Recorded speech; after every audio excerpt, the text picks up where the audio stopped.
Okay, so this is a new intro for one of the oldest archival releases we've done for the show. This is episode 9, if you guys can believe it. June of 2024, just starting out.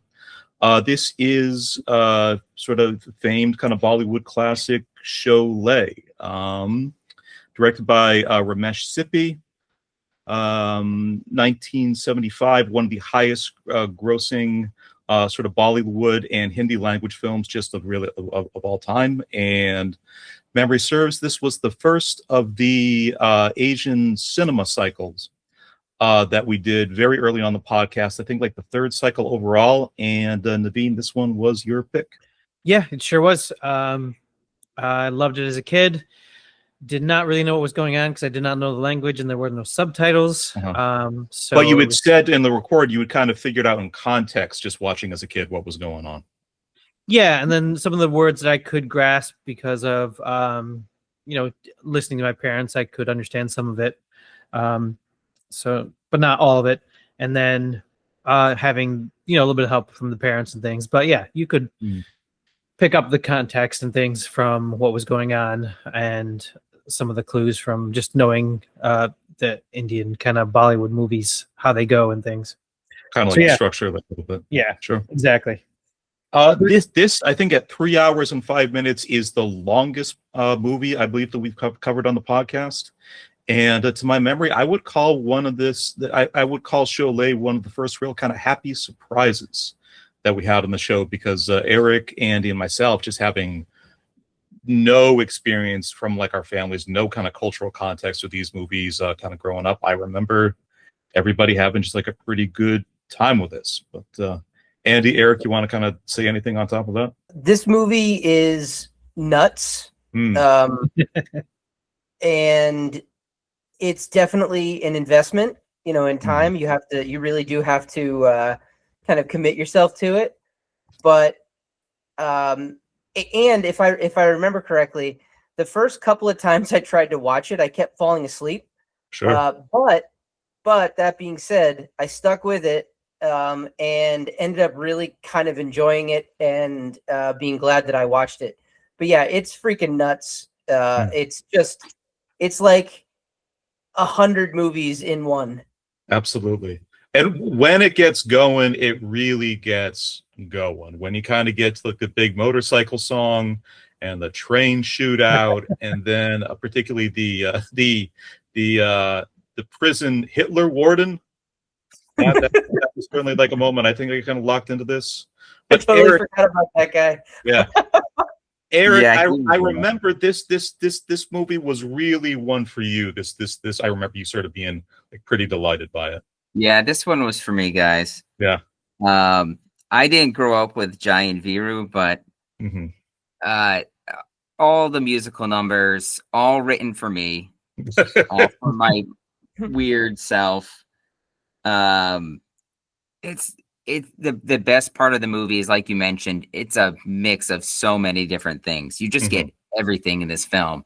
Right. And my fear of Bollywood films, having little exposure to them, is that this was just going to be a musical. Right. It was going to be redundant songs or stuff that's not interesting. It was going to be tedious, but kind of like the same scene over and over again, which was not the case. No.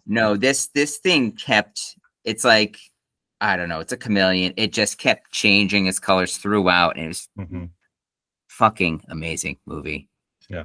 I think it's the only Bollywood film I've seen, but I think I want to stop here because I'm not sure what can top this. It's kind of just go out on top. It's I feel like I'm challenging like the audience, but no, this one was such an awesome movie. I loved it. It's not as long as like the new Kill Bill release, which is like 5 hours and change, but I mean, yeah, you're looking at 3.5 hours, I'd say. Stick with it though, and it's in 2 parts, so you can take a little breather in between. Sure thing. All right, so any listeners out there, comment what Bollywood movie should Eric watch? Sholay 2. They never made a sequel. Sholay. They're just like we said everything that we wanted to say. Viru runs for mayor.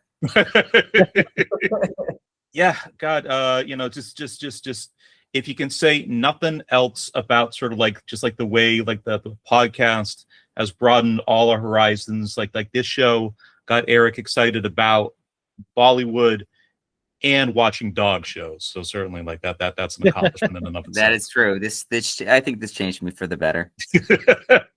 Also, they have a character, I guess the bad guy of this film is named Gabber Singh. Mm-hmm. And when you get to hear Gabber Singh, oh man, the voice on that man is just beautiful. An angel fallen from heaven. I'm just kind of going through my old notes here. I think maybe the hardest line that we've heard in any of the movies we've watched on the show would probably be from the sheriff or the police chief, but like the line of "I don't need arms to crush a snake." Just yes, incredible. Yes, sir. Thakur is a man. I'll say this too. The end, it is like what do we describe it as? It's not Kung Fu Hustle, but there's like a badass like Kung Fu fight scene. Yeah. That is the way you finish up this film. Right. Yeah. You start with the Hitler Warden and you end with just a whole bunch of really sweet kicking. Yeah. Baby kicky legs in full force. Looking over my notes again, I have one joke written down I'm not proud of, but it just says Indian Hitler Warden ? Former member of Karma Police. That's not. There you go. Hitler haircut. Right. Yikes. Sorry, Naveen. That's all good. I mean, at least it wasn't in this economy. Oh, this was a year and a half ago. My creativity was not so completely depleted as it is maybe right now. Sweet. Yeah, ladies and gentlemen, this was a fun conversation, a fun record, really kind of outside, not quite like the thing, one like the really kind of big reaches of the show, and not the kind of like the thing we sort of done for us since then. A little bit of like unannounced kind of news for the podcast itself, but I did want to tell you guys, speaking of the Asian cinema cycle, I just confirmed on our channel page a few minutes ago that not only has like the channel itself collectively surpassed 18,000 views at this point, pretty good, but our video review of Kung Fu Hustle, for whatever reason, has just kind of gone viral over the past few months, has already passed 2,500 views collectively on the show, and that is for a 2-hour 20-minute conversation about like a couple decade old kind of special effects Kung Fu movie. So damn. Wow. I genuinely don't understand what's going on. Yeah. People like Kung Fu. Yeah. I guess, man. Maybe we should just start doing all Kung Fu movies. I think it definitely sort of begs the case for kind of doing Asian cinema too, sooner rather than later. But maybe something we can figure out. What do we propose? Shaolin soccer? Yep. I think we propose that for our sports cycle. Yeah. See, I've already done Stephen, the artwork for it, so we have to watch it now. Nice. Stephen Chow, so you certainly see if like lightning strikes twice with it. Yeah. Any kind of case, ladies and gentlemen, we hope you enjoy like this earlier conversation. Let's just kind of get right to it.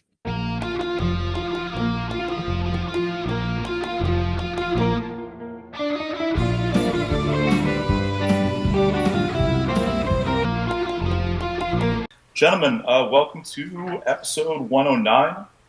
Today we're going to be covering 1975 Indian Hindi language Bollywood classic Sholay. But let's kind of start out like a little bit. Anybody want to shout out what you've been sort of enjoying over the past week, sort of watching, reading, listening to, anything else? Yeah, I know last time I hadn't gotten into anything, but I've been able to get into a little bit here. Chris and I have been watching, it's a CBS show, but it's available on Netflix, called Evil. Evil. Yeah, and it's... I've heard of it. Yeah, we just saw it and saw a little trailer for it on Netflix, and we're like, sounds pretty interesting, and it is pretty interesting. So there's the guy who plays Luke Cage, he's in it. Don't know his actor's name. Mike Coulson, I believe is his name. He is learning and in the process of becoming a priest, and he goes on exorcisms and things, and then he hires a psychologist who's like, this is just this psychosis, that psychosis kind of thing. Like it's they're not possessed. And then he's also got a technical guy who kind of tries to debunk that way with research and science and all that stuff. So it's kind of pretty neat. Interesting.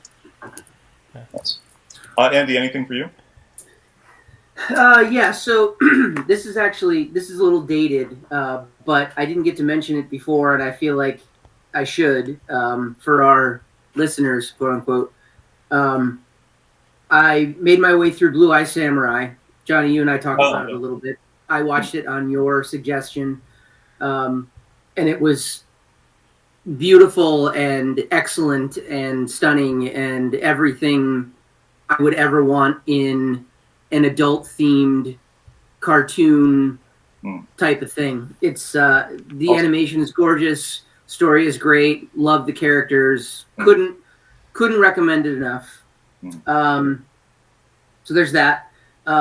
And I'm listening to on Audible the American Gods by Neil Gaiman, the 10th anniversary edition, and it's a full cast read through.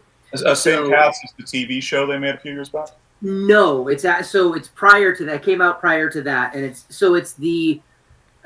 basically hand selected actors that are doing the readings. And I couldn't tell you off the top of my head any of them that I can think of, other than James McAvoy, I think, ends up in there at some point. But some actual Hollywood stars. Yeah, like a lot of names you'd know. And it's great because one of my biggest pet peeves of audiobooks is when the singular, the one person that's reading the audiobook tries to do all the different voices. Right. The same guy doing Dumbledore and Hermione can be like a little off-putting. Doesn't work. It doesn't work for me, and it pulls me out of the story, and I have a really hard time listening to it. So the fact that there's a different actor for each part and they're consistent throughout is really pretty cool. So I'm not done with it yet. I'm still, I've still got many hours left, like 14 hours left of it. I'm only about 5.5 hours in right now. But again, couldn't recommend it enough to anybody that, number one, loves Neil Gaiman, because he, to me, is the best audiobook reader ever in the history of audiobook readers. And so he plays sort of like the narrator character. So I love listening to him speak, but then everybody else is great too. Neil Gaiman, even if he didn't have like a career, is just one of the best sort of comic book writers and kind of novel writers of our modern era. Just his voice, his accent is he could have purely made a career off of that. Absolutely. Yeah. My favorite author of all time, and as it turns out, also my favorite audiobook reader. So that's what I'm up to. Papa, how about yourself? Me. So I got way too excited for this next cycle. I know we're going to talk about it in a bit, but to prepare for the Asian cinema cycle, I just kept going through that the list of movies that we put together, and I couldn't make up my mind. You guys gave me like way too much room to like pick a movie, so in my head I had picked maybe like 10 movies, and I was like, any of these would be good to present to you guys, and I'm sure you probably haven't seen most of them. Maybe you, John, but I've seen I've seen about half of what is on that list. I think everything else is actually there by either your recommendation or something that has some kind of reputation or some set of kind of critical or kind of industry awards. Yeah, and it's tough because I keep flip-flopping. I'm like, should I pick something that means something to me, something that I've shared with people a lot over the years, or something that left a big impression on me that when I had first seen it, versus like just something weird or bizarre that gives you a flavor of like the country or the culture or something like that. So there's so many different things that I'm going through. So there's not a stinker on the entire one. Any of them? No, definitely not. So in honor of our upcoming cycle, I went and watched Tampopo. Oh, okay. And again, I was flip-flopping on this one because it meant a lot to me, and it's a great movie. It's I think it was made in 1985. Like you told the story where it's like, this is a movie that I show you and our friend Nate right before I go to Japan. Yes. And I'm just like, right before you go to Japan, and I have to do this. 2 years of graduate school in Worcester, Massachusetts. Yeah. Lovely downtown Worcester. Worcester. Worcester. No, that's not the accent. You got it about half right. Yeah, you got half of that there. The first half of the It's word. Worcester. Worcester. It's an I, not an O. Buddy. Worcester. Worcester. Mom's not listening. Not even gonna try. Everybody listening to this, all the comments are like, he's clearly from like Rutland. Nobody's gonna get that. So yeah, I watched Tom Popo. It's a fantastic film. I would have loved to have shared it, and I will just say this: again, 1985 holds up. So many just funny, memorable scenes. It's a good story too, and it has there's just like a lot there. But the main focus of the film is about food. And the reason I decided not to pick this in the end as well is because after watching Sholay, the kind of vibes I got from that film, I see a lot in Tom Popo. And so I wanted to bring something different to the table. You wanted to do like a little bit more kind of sort of after you saw that, like a little bit more contrasting sort of thing. Yeah.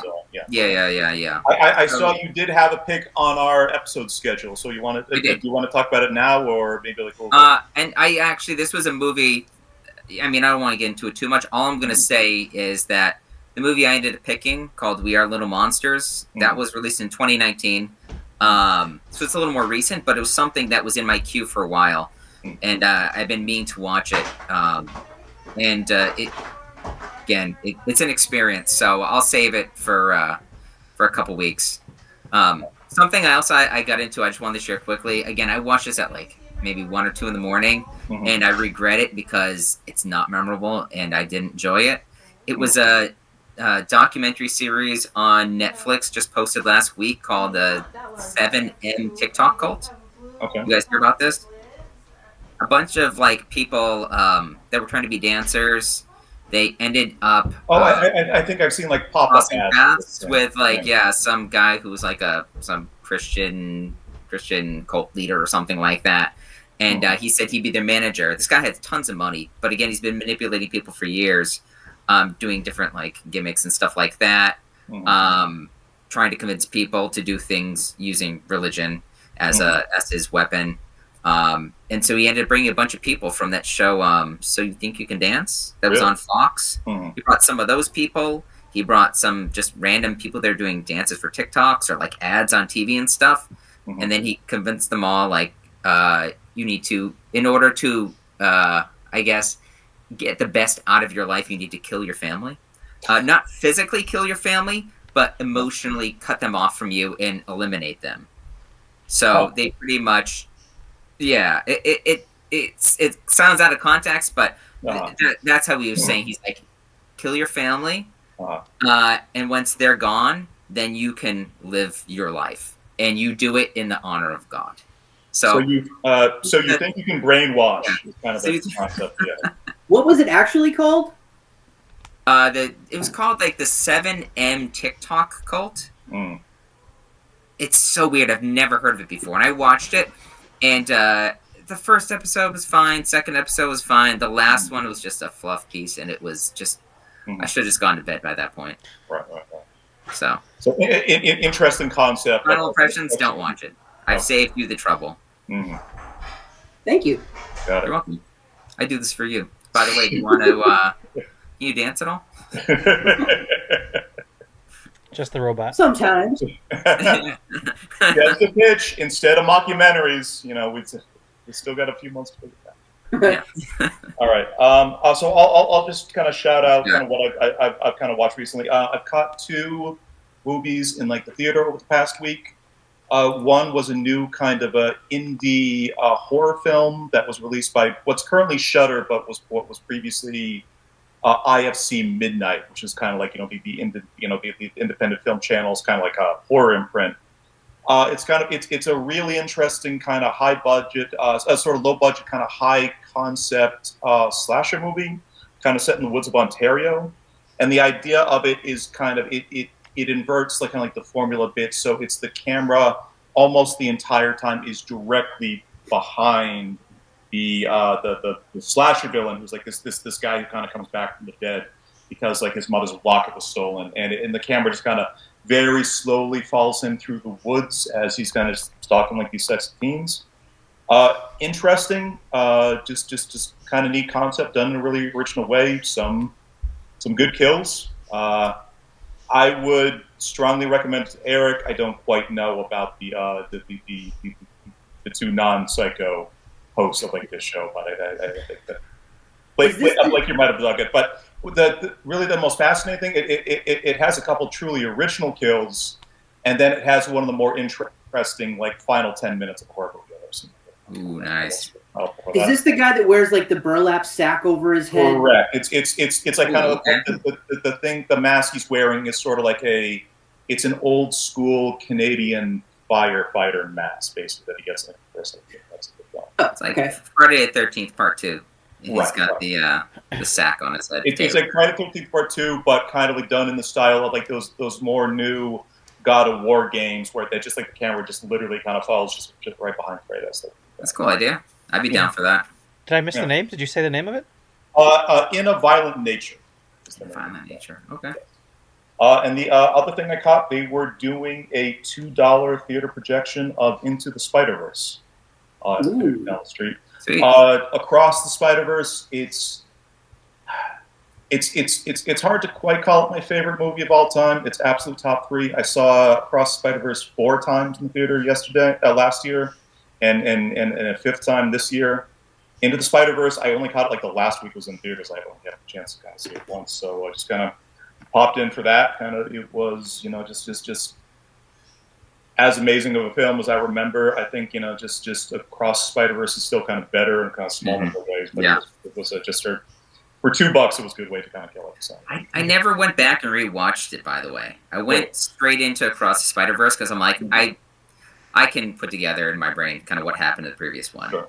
That's enough going into that. It's not super crucial. I think it's such an amazing movie, but I think Across the Spider-Verse is so singular that I don't think like a rewatch is completely necessary as opposed to something like Dune 2. You kind of need to rewatch first Dune at least once to kind of really wrap your head on what's happening. If that's the case, I just won't watch Dune 2. Okay. This is an ongoing fight. Lakers doing this as a bit right now because he knows how much You know what? I'm saving myself the trouble. Yeah, it's really good. You show me Tampopo. It's emotional therapist. Yeah. But have you seen Tampopo too? Not after this conversation. So is that a superior sequel one? We'll have to wait and find out. Yeah, we'll have to wait and find out. It's just still a lot of game left. We'll get there. Yeah. All right. So let's go on to having a quick discussion about our pod name. We are 9 episodes in. I'm just kind of looking at the. Do you want to? Can you bring it up? I can share it. Yeah. Yeah. Okay. I posted a bunch today, so I don't remember what I actually put up there. Give me 1 second here. Now, did Ray actually put that one up there? Like, give you that name? He didn't type it in, but I asked him. I said, "Hey, what's a cool name for a podcast?" And he's like, "Oh, I know. Cool guys talking and stuff. The show." Yeah. And I was like, I like that. Yeah, I was like, that works. Cool guys talking and stuff. I don't think anybody else took that. No, that one's still available. Okay, so can everybody see the sheet? Okay. Yep. Yes. Yep. Cool. All right. Why don't we just kind of go sort of down the list? Andy, do you want to speak to sort of your ideas first? Sure. So I'm gonna save the first one for the last one. Okay. So Pelago, I guess is how you would pronounce it, which is an acronym for podcasts are like assholes. Everybody's got one. Mm-hmm. That was just one of the first things that popped into my head, and I kind of threw it out there on the group chat, and it wasn't roundly thumbs down, so I left it on the list. I don't particularly love it, if I'm being honest with you. The one I came up with today, just because I wanted to add a few more things on there, was the Cellulosers. Nice. cellulosers. I don't know how you want to pronounce it. For those that need the explanation, I left it here. Cellulose nitrate was first used as a base for photographic roll film by George Eastman in 1889. I like the ending, so stay with me. It was used for photographic and professional 35 millimeter motion picture film until the 1950s. It is highly flammable and also decomposes with age, becoming toxic. I thought that described us actually pretty well. It's both text and subtext with us. Exactly. And then calling back to our very first episode, which unfortunately, Eric, you were not a part of. It's all right. There's a line in The Rock where Nicolas Cage and help me out. I'm blanking out his name. Sean Connery are in jail in Alcatraz trying to break out, and Sean Connery gets the doors to open, and Nicolas Cage says something to the effect of, "How in the name of Zeus's butthole did you get this to open?" If you give me a moment here, hold on. So, may I share my screen for a moment? Sure. A quick second, I will. Are you gonna share a picture of Zeus spreading his cheeks? I'm not. Butthole? Okay. I'm not. Okay. I like this better then. Okay. He's got the zine. If it'll play. You're making a court case here. Jeez. There you go. Mine through the tunnels to the power plant. Under the steam engine, that was really cool, by the way. And into the cistern through the intake pipe, but how, in the name of Zeus's butthole, did you get out of your cell? I only ask because in our current situation, well, it could prove to be useful information. Maybe! I'm fine with either Zeus's butthole or maybe. Zeus's butthole! Zeus's butthole! Zeus's butthole! In a period, we all thought he was the greatest actor in the country. So I've gone to the trouble of creating even a logo for us. Wait, did you run this by your wife, by the way? I just want to get her impression of your... I absolutely did, and Yeah? that's coming. That's coming. So stay with Okay, me. great. Yes, that's what I want to hear. You should lead with that next time. So I've created a logo, and then through Johnny, I'm going to steal your thunder a little bit, but you came to me and said you prefer Zeus's buttholes. The text that I sent to Andy was, "I love that name so much, but here's an idea. Why don't we call it Zeus's buttholes? Because there's 4 of us. There's 4 buttholes." Right, which makes sense. Yes. Yeah. So anyway, I guess to answer your question, Eric, her response was simply, ask the guys if this were to become a thing, if this were to take off and have some legs and really get out there, would you want to tell people that you were one of the 4 hosts on the podcast called Zeus's Butthole? And I didn't have a good answer. Not even answered, Hillary. I would just post it up for like a high five.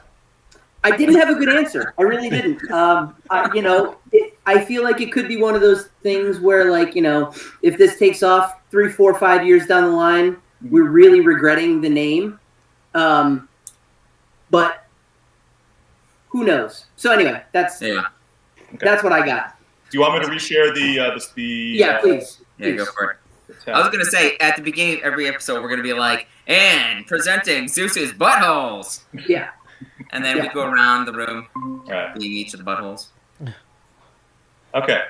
Eric, let's hear your ideas.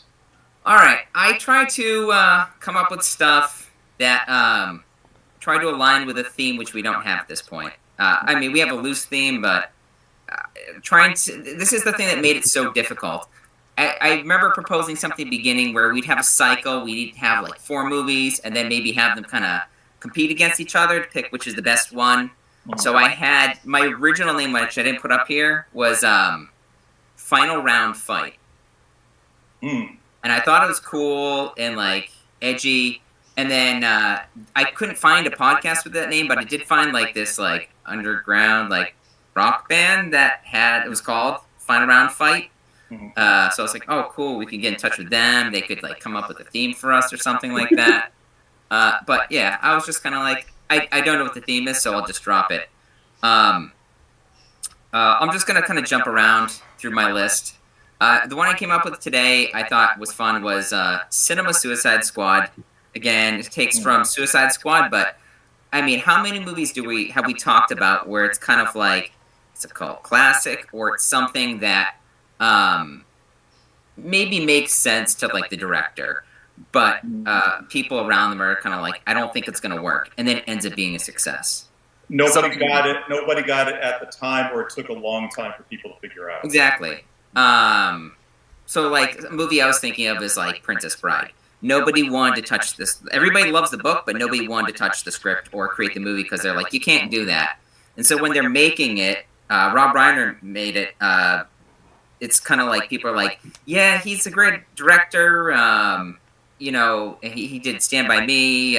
He could probably do it, but and it ends up being, you know, a flop at the theaters. And then turns around. That was actually a flop at the time. 10 years later, it's a huge cult classic, and it's just like the movie. Everybody knows the movie, pretty much. That's not just Rob Reiner directing, but also a script by William Goldman, who was one of correct. The guy who wrote the original book. Yeah. So I mean, I thought that might be like a fun thing. People that it seems like they're committing cinema suicide, and we just kind of maybe it kind of limits the movie's pick. But I mean, if we have to pick a theme, I thought something like that might be good. Okay. Too many movies was something that popped in my brain when I was sleeping a couple weeks ago, and I woke up and I was like, I'm going to remember this. And I found somebody else had picked the name, but I was like, how could we do like a spin on that? And I was like, I thought too many fudgin' movies, and if we had Patreons, we call them fudgems. Okay. I don't know. I threw that out there. Other stuff that I thought kind of like called to us was maybe like, hey, wait, check this out. I was thinking a lot about like movies that we recommend to each other, stuff we haven't seen. So, you know, we're like, hey, have you seen this movie? You should check it out. Right. That kind of thing. One of the intents here kind of being we're sort of middle-aged, and we're trying to kind of use this as sort of a way to kind of just to branch out a little bit kind of with the culture that we're kind of just for those of us who kind of fallen into maybe like a bit of a rut about what we're kind of like seeing or thinking about. You know, this podcast was kind of, you know, I think one of the intentions is like, how do you address that? Like, this also doesn't limit us to movies too. Sure. And that's where I was kind of going with this as well. I'm like, do I want to make this movie focused or not? I was thinking of other podcast names and stuff. I keep getting stuck on Comedy Bang Bang for some reason. It's just such like a unique name, and nobody would ever think to like take that name. Like, I want that Comedy Bang Bang. So then I was kind of like, maybe something Waka Waka. The whole like Pac-Man AI thing that John shared. Comedy Bang Bang, like the show originally named Comedy Death Ray, if I remember correctly. Oh yeah, Marvel show now. Weird. And then the other one I came up with today, Q Squad or Cinema Q. Again, this is going to be misconstrued as we're doing all queer films, but I kept thinking like if you have we always talk about, hey, there's movies in my queue that I want to see. So it's like, how do I incorporate that into like.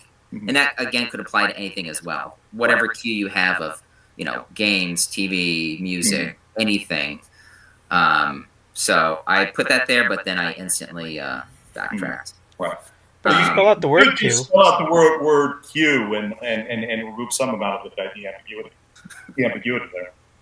Yeah, it could be true. Or I could just leave it as queue and leave the ambiguity. Okay. Look, we got to keep any listener we can get. So it's Pride Month. I'm going to leave it in there for now. Okay. And then like the other two I had, Cool Guys Talking and Stuff. The show is from Ray. I asked him for like another name, and he's just like, okay, yeah, another one. Guys talking that like movies. And I was like, yeah, okay, that's what I expect from an 8-year-old. Right.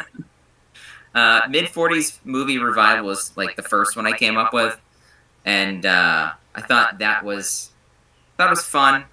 I also thought of like, how long am I going to be doing this for? And then it's not mid-40s, and then it's like mid-50s revival, and then it just keeps going. Or we just leave it as mid-40s. I don't care. Right. It just kind of rolled off the tongue for me, so I kept it. A thing to also keep in mind as we are having this discussion, none of this has to be chiseled in stone. No. Yeah. Okay, Eric, anything else for you? No. Let's talk about Dilfos. Could we skip me quickly and go to Naveen if you guys don't mind? Sure. All right, yeah, no. Can get mine over with. My brother Neil used to still lives in New York, but was in the Astoria area. And in that area, there was a museum, which I highly recommend. It's called Museum of the Moving Image. Basically, a museum of movies and TV shows and the cameras that they used, those kinds of things. So, just kind of playing off of that, since we're a podcast, and it seems like we're sticking with that movie route, so that's what I stuck with. I know we had mentioned other topics at one point. But even if we get into like YouTube or we get into television, or we sort of get into like, I don't know, flip books at some point or something like that, Zytoscopes, like, the moving image does encapsulate like a lot. Right. So that was that. And then Four Guys in the Podcast, I was thinking of the movie Three Men and a Baby. So I kept thinking the same thing. I don't know why it came to me. Movies with like numbers in them. Yeah. Naveen, I will kind of just point out, I did search for a bunch of those Four Guys in a Podcast. There are basically like sort of like 2 or 3 like established podcasts out there already, which do have that title, unfortunately. Yeah, I know you. I don't want to completely take anything like off the board at this point, but just that one made me think of the short-lived Ryan Reynolds TV show, Two Guys, a Girl, and a Pizza Place. Yeah. And I was thinking 4 guys, no girls, and a movie podcast. Obviously, that I guess it limits, number 1, who we can have on the show. Number 2, what we can talk about on the show. Yeah. But that was the first thing I thought of when I saw that you put down. That's fun. Yeah. If there are girls on the show, they're only going to be here ironically. Yeah, we have girls, but they disowned us at this point. Yeah, they're not interested. I mean, if we go with Zeus's butthole, of course. So much stuff has gone public. Which I think is a fine name. I just want to say that. Yeah, sure. Yeah. I believe Andy had it, but I guess he took it off. He had like 2 snaps up or something like that. So I had seen that. Yeah. But I guess he didn't like it, and then I just thought of the Living Color, where they had the guys doing 3 snaps in Z formation. It was like, yeah. So that was just a play off of that. Yeah, there you go. Look, John, don't discriminate. Any listener we can get, I don't care what their preference is. I'm down. Right. Absolutely. So that's where that came from, as I was just seeing through. Kind of similar to Eric's mid-40s movie revival, kind of rolled off.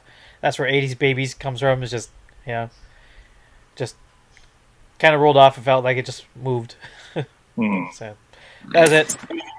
And then, again, thinking about that, we've been doing a lot with movies, but we're obviously not doing dinner. And, it's always like dinner and a movie, kind of date night. It was like, so we go dinner. Then we're always putting off food, and like the women in our lives are routinely ignoring us while we're doing this. So yeah, exactly. Yes.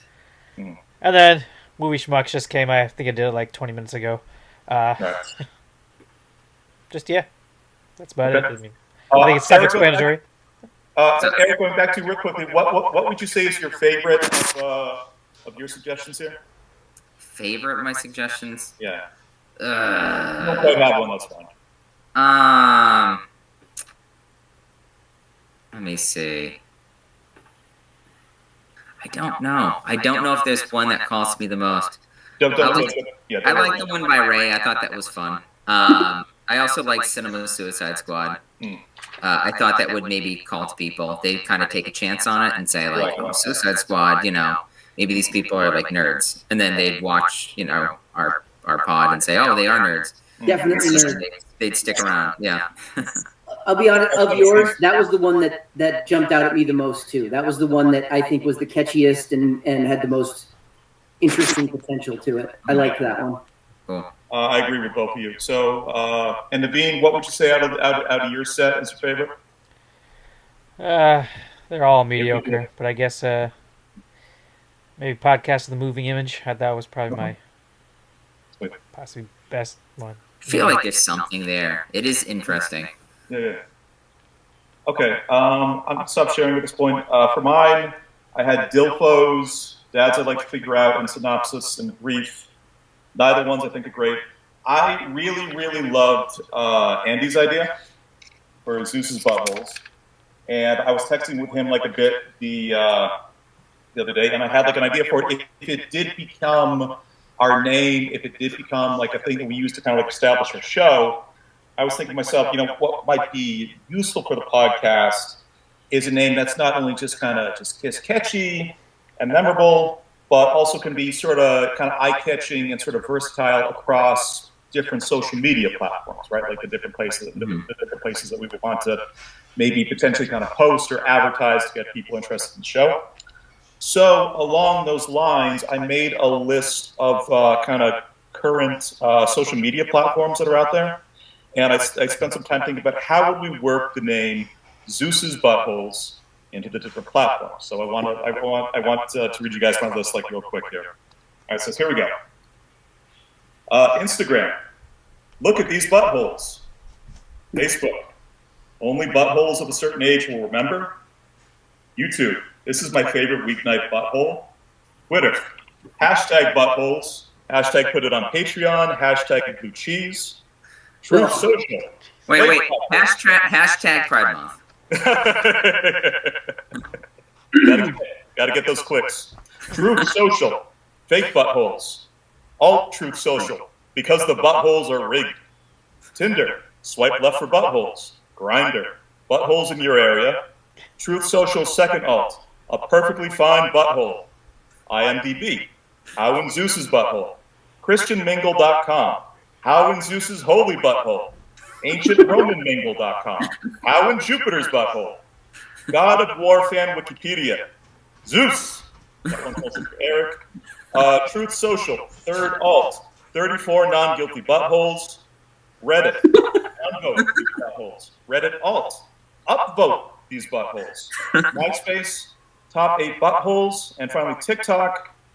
Slogan pending review by the United States Congress. That's kind of what that means first of all. Okay. Well played. I think that's a good initial discussion. Let's. I'm getting like a notification, like our first like sessions like ending in like 10 minutes. Why don't we kind of reconvene at some point, like off pod? We got kind of like our ideas out there. Let's. We'll figure out like a little bit later how to kind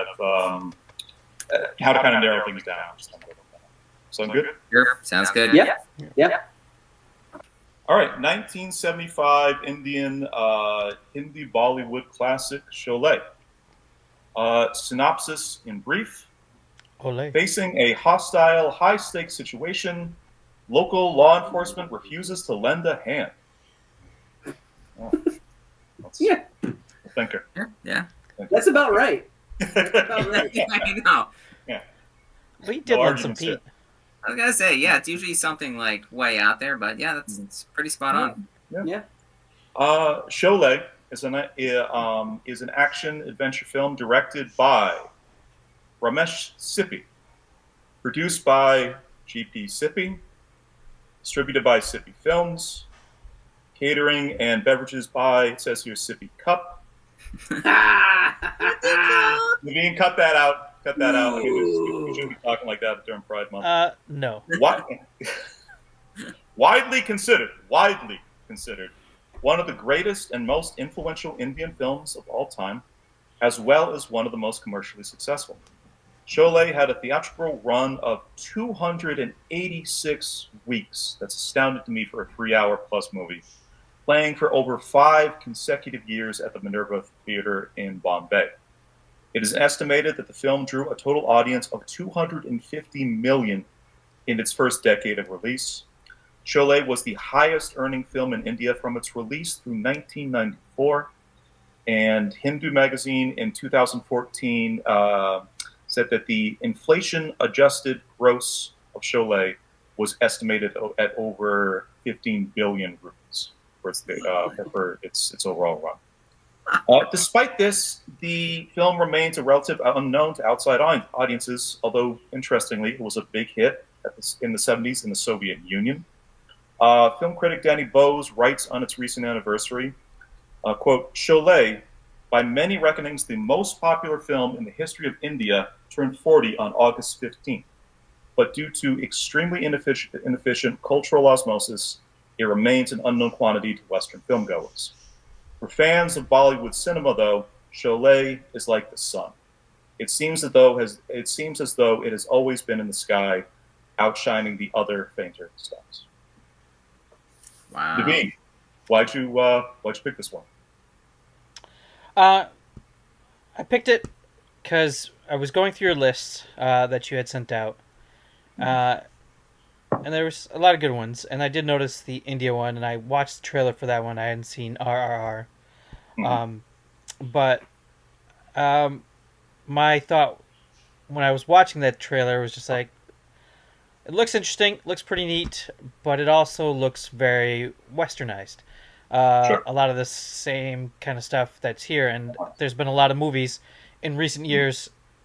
I haven't watched them, but just hearing about it through family and things, that they're just really It taking had a kind of modern MCU sort of vibe, CGI heavy, like that. right, and just taking even a lot of the plots and things from other movies and just redoing it in Hindi and things. Yeah. Obviously, this was another one of those, taking bits and pieces from various spaghetti westerns and things. But it was just something, again, I grew up with that was more reminiscent and more of what Bollywood was and how it started. And, you know, what they did for years to try to be a little bit different from other things than something like RRR, or there's this movie called Raw One, where it's, you know, this video gamer dad makes this video game and AI kind of takes over, where the villain. How much of that is Ready Player One or the new Space Jam? It's just you felt that Sholay spoke to India doing something that was completely unique and particular to the nation, rather than like the more just kind of homogenized international world that we live in currently. Yeah, so that's where I was coming off with it, and I did grow up with it, watching it, and I, you know, as a kid, that's what I grew up with, so it kind of goes to question number 4, but grew up with it and remember liking it, and, you know, a lot of things, not knowing the language very well, and of course never seeing a trailer, you know, some things just kind of went over my head, and we just kind of watched. And can I ask, when you watched this as a kid, did it have subtitles? Or did you actually could you pick up enough Hindi to kind of follow what was going on? Knew enough to follow along a little bit, but, you know, not much. There were definitely no subtitles. It was, you know, just a video cassette, VHS. Oh, wow. Yeah, I'm playing, so no subtitles of it. How many times do you think you have seen it before? I can't even count. Like, did you do that kid thing where it's like you watch something and you're like, this is really good, and then you just watch it like a million more times? Just about, you know, quite a few times. Yeah. But, you know, by the time we got older, we kind of got into that phase of Bollywood. It's like, oh man, another dance sequence. Jeez. Right. You know, so kind of got out of it. So it was definitely when we were younger, maybe about 5 or 6 by the time we really stopped. Was this movie a favorite of your parents growing up? Most likely. You know, obviously being 1975 and one of the biggest, as you just mentioned, at the time, even though it didn't really win much awards either, but just being watched and things. So, yeah. Mostly my father probably be the one, you know, that into movies. And then, of course, the biggest thing is I think Amitabh Bachchan, Jai, one of the biggest actors ever out of India. So, you know, he was obviously part of it, and that just made it bigger. Although I think Although I've been reading that pretty much everybody who starred in this film, if they weren't famous prior to it, became kind of big stars after the fact. Yeah. right. Yeah. Cool. All right, let's go to general impressions. Andy and Eric, what do you guys think? What do you think? I'll start out. I thought it was an amazing movie. I didn't think I would at first because it was like a slow start for me. I couldn't really get into it, and I'm like, okay, who is this guy? He just looks really pissed off. Like, what's his deal? And now he's recalling like these two bandits on like a train that he met. He's like, but they're really good guys. I'm like, okay, yeah, sure, I believe you. But then I was like, okay, there's like, was it Viru's drinking like whiskey or liquor with like a train driver. I'm like, okay, so there's like some fun parts, there's some comedy and stuff. And then it just gets crazier and crazier. And I don't mean that in a bad way. Yeah. Crazy works for me. So every time I thought they couldn't top themselves, they did something that just like proved me wrong. And I was like, oh shit, okay, this is... My literal thought watching this was like the back-to-back motorcycle scene and prison scene at the start. I'm like, it's at some point in like this 10-15 minute window is when Eric completely locked into like the rest of the prison scene, like with the warden. I was like, where are they even going at this point with the movie? It's so absurd. Like, I'm like, okay, this is just like a comedy then? Like, when are they actually going to get into the movie? But I mean, there was still three hours left at that point, so they had time. I love that scene, by the way, and a lot of reviews I've seen of this movie didn't like that scene. I'm like, I don't care. Don't listen to them. It's so good. But my other impressions, I lost my mind where they have the big reveal right before intermission, and then it has the words intermission comes on the screen. I've never seen a Bollywood film, by the way. I don't know if that's typical of having an intermission with like a placard or saying the words intermission, but holy shit, like that was like, I'm like, wait, what? Like, huge reveal. And they're like, oh, but there's more. Like, stick around. Anyway, take a few minutes, go outside, get some snacks, come back to it. We still got a lot of show left. I didn't take an intermission, John. I just kept plowing right through that film. But they do that in the movie theaters. When I was there, Oh, okay. when I was there in the late 80s, we saw the movie Shanshaw. It just come out in theaters. And yeah, they play part of the movie, then there's intermission. You can go use the bathroom, you can get some snacks. Yeah. You got about 10-15 minutes, and then they do the rest of the movie. Are Bollywood movies typically that long? When you add on all those dance sequences and things of that sort, they're fairly long. Yeah. Naveen, I read something about this just earlier today, and I was wondering if you could kind of just confirm the accuracy of this. But a thing I've seen mentioned in a few places is that a part of why Bollywood movies end up sort of being, it's a well-known thing. They're generally much longer than their Western kind of counterparts. But another reason that these things tend to be very, very long, at least kind of during kind of like their runs in India, is there's some part of what you're paying for with a movie ticket is not just kind of seeing the movie itself, but being able to sit like in an air conditioning room for like 100 hours and change. Ooh, that's interesting. I mean, it could be that I cannot attest to because I only did the movie theaters once in the late 80s there in India, but otherwise it was watching on VHS at home. A very half-assed internet research, but that's something I thought I was going to mention a couple of places. I mean, it also has to maybe kind of do with the country itself. It's not a very affluent country, so getting that ticket there and I guess makes it worth your while. People want to feel that they're kind of getting their money's worth and like a lot of entertainment out of them. So.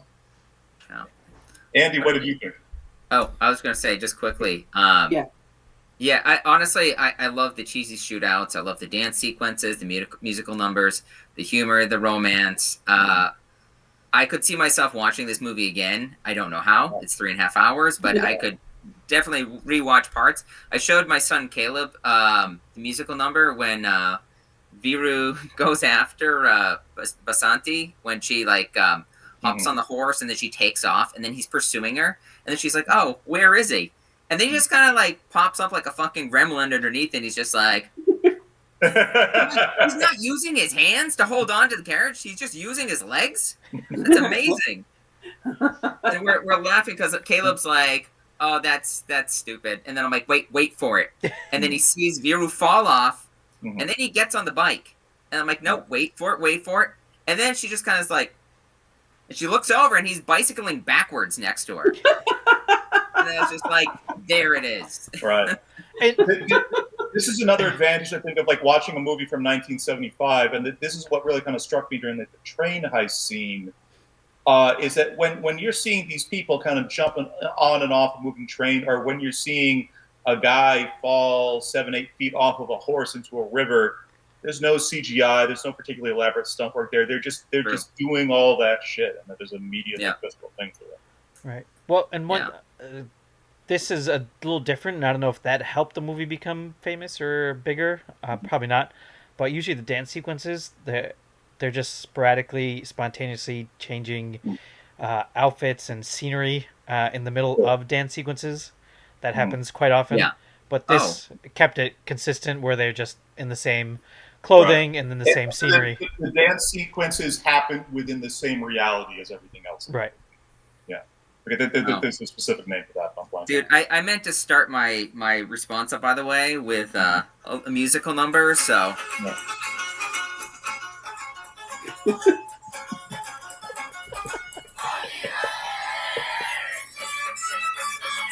Yeah. It is Next time I visit Boston, Eric and both his kids are just going to have like a whole routine worked out. Yeah. That is a festival I would like to take part in, though. There we go. It'd be an interesting one to see and experience. Holy. Yeah. Andy, let's go to you. So I struggled. I'll be honest with you. I struggled with this one at first. So stick with me for a second, though, Naveen. So it's okay, man. If you don't like it, you don't like it. You're not going to hurt my feelings. It's all right. It's just like the Kira all over again. I'm super conflicted here. I'll be honest. So it took me 3.5 days to watch this movie. The first time I sat down to watch it, I got about 25 minutes into it, and I just couldn't. I had to stop. The next day, I got another maybe 30-35 minutes sporadically throughout the day. I was watching it like while I'm on the toilet. I was watching it in between phone calls. Like, I'm just trying to chip away at this thing. Sholay, a classic film. I'm like, this is I can't believe I still have 2.5 hours of this stupid movie to go. Okay. I bet if you had turned off your air conditioning in between viewings, you would have got through it a lot quicker. Maybe. So then I finally sit down and I'm like, I'm going to watch this thing. I'm going to watch it all the way through. I'm going to finish this movie. If it kills me, I'm going to finish this movie. Because I didn't want to show up to the podcast having not finished the movie. I thought that was in poor taste. And I found myself getting into it and enjoying it. And I think not enjoying the movie, not enjoying the plot, not enjoying the acting, just enjoying how absolutely fucking crazy this movie is, that it goes everywhere from comedy to drama to action to dancing to weird set pieces. We have a whole sequence on that a little later in the show. Exactly. So just all of that stuff. It's just I'm sitting there watching and it's just blowing my mind that there's a Hitler warden and then there's this guy's in a gunfight with the smallest 6-shooter in the world that never runs out of bullets until it's good for the plot and until it furthers the story. Anyway, long story short, I both couldn't stand this movie and then later on found myself kind of loving it. Probably not for the reasons that the director wants me to love it. This is a big reason. This guy's fucking crazy. He's amazing. We'll get to absolutely nuts. Let me ask you this.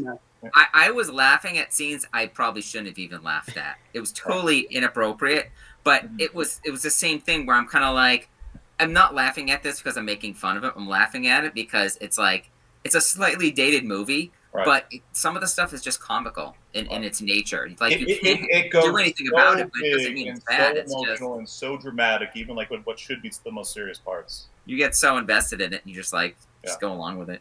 I mean, I genuinely like guffawed. I don't use that word lightly. I lolled when they give the reveal. He takes his shawl off and he's got no arms, but he clearly has arms. They're just inside of his shirt and in his pants. Like, made no effort to hide the fact that he still had arms. He's just the whitest human being in the world. I said to Caleb, "Hey Caleb, let's play a game. Where's Thakur Sir's arms?" And he's like, "What?" And then he just drops. He just drops his shawl or whatever, and he's just like. Anyway, there you go. Yeah, so good. A worse friend than myself would ask you if that was the scene you were actually watching on the toilet, but let's just kind of. I was not on the toilet for that one. No, I shit myself. I had a great time with this movie. I got a few minutes in, paused it. I didn't look up the story stuff ahead of time, but I was curious. Me knowing nothing about kind of Bollywood cinema, Indian cinema, kind of generally having a very, I'm sure, limited kind of stereotypical kind of idea of it. I got like a bit of the way in the movie, the triple hit of the train heist, the motorcycle song, and like the scene in the prison with Hitler Warden. I'm like, okay, I'm very much into this right now. I'm really into this. But what as we're kind of working through it, I'm like, this is. Well, the first thought that I had was, this is Three Amigos. This is basically the same story as Three Amigos. Yeah. The second thought I had was, I'm a moron. Three Amigos didn't come up with this idea a whole lot. There's about 1 million Western movies just that were made in America and in Japan and in like Italy that sort of Three Amigos were actually kind of drawing on. So I did kind of pause it at one point.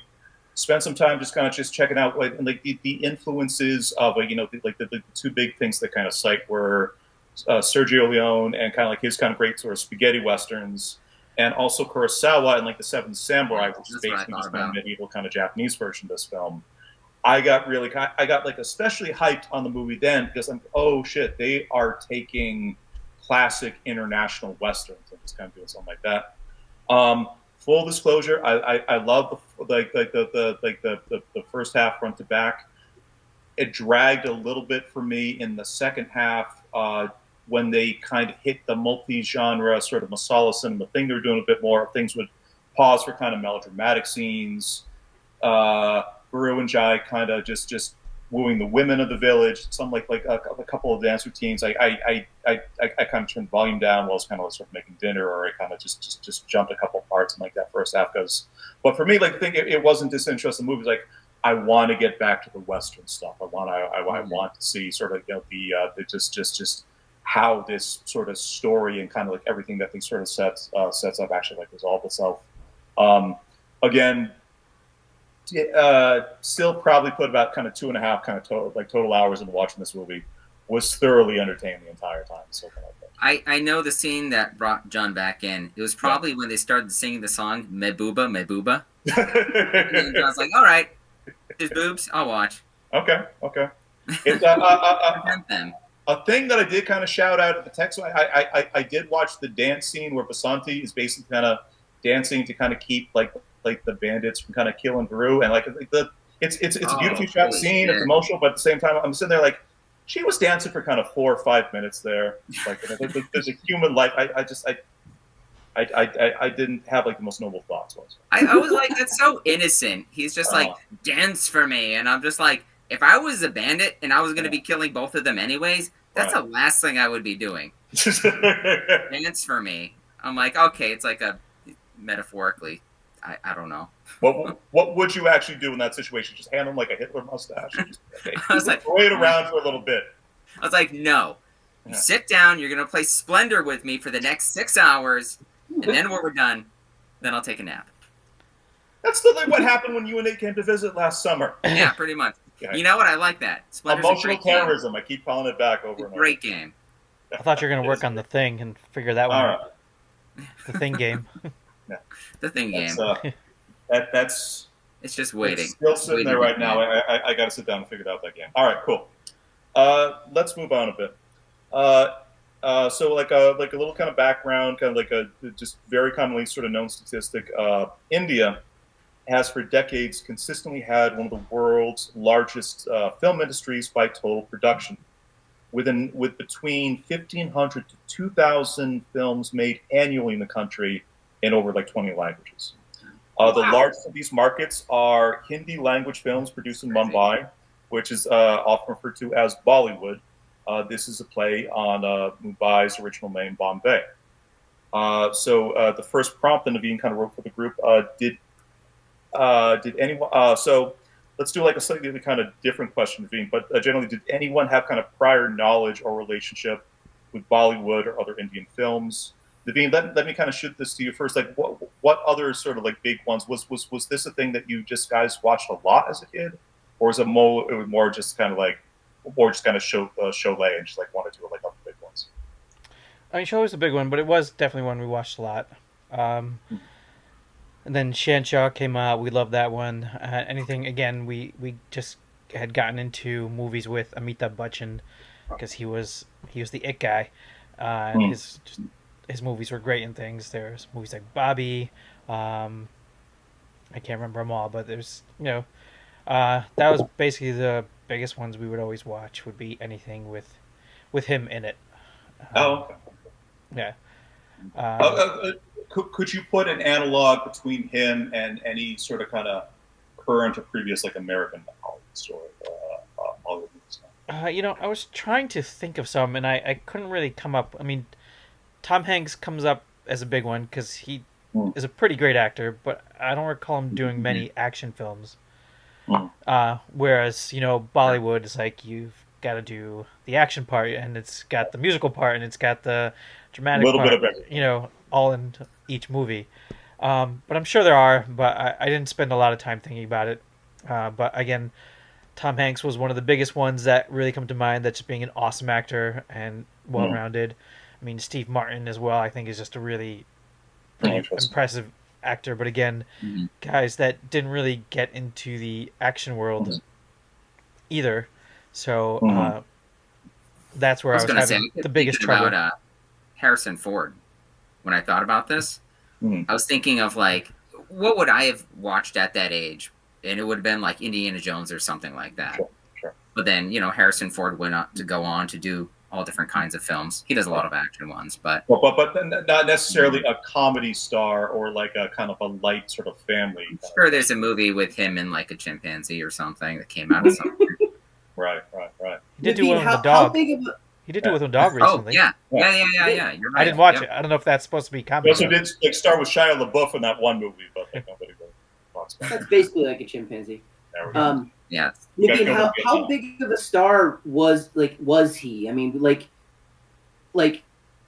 was he the A-list Bollywood guy that like literally everybody knew, that household name kind of a thing, or like? I don't know. I don't have any. Yeah, no, he was.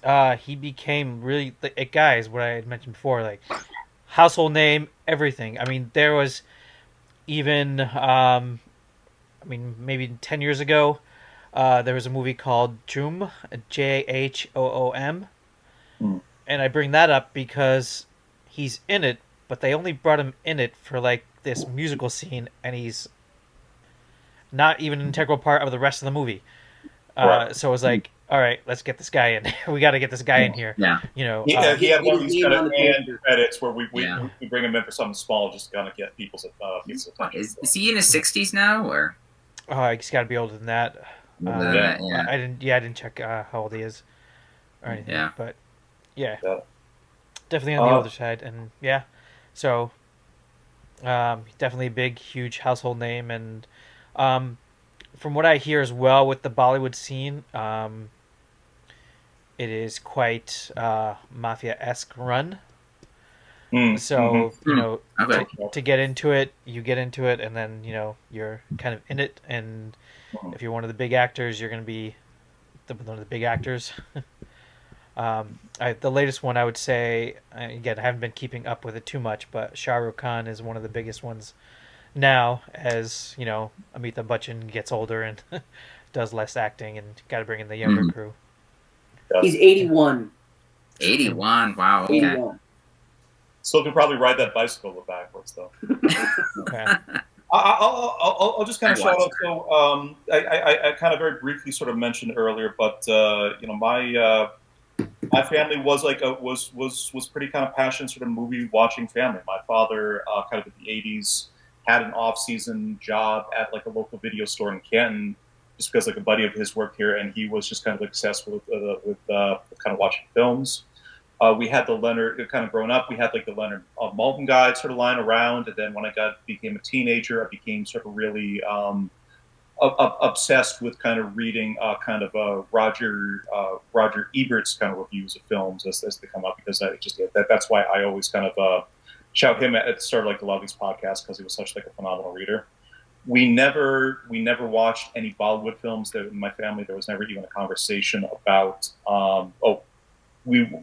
should we check something like this out? I did like a little bit of kind of reading about that.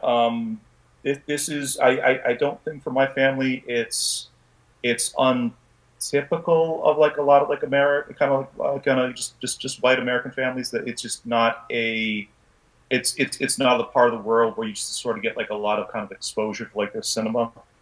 From like the reading I did, like the India does tend to have kind of crossover hits in other countries, but it generally tends to be most frequently either in the Soviet Union, China, and Southeast Asia. I suppose kind of what I read, it's both kind of like the native populations and like the Indian what they call kind of diaspora, like the people kind of emigrating to kind of live and kind of work in these other countries. That those tend to be kind of what the majority of those audiences are. I don't know, Andy, Eric, a sort of similar experience for you guys growing up?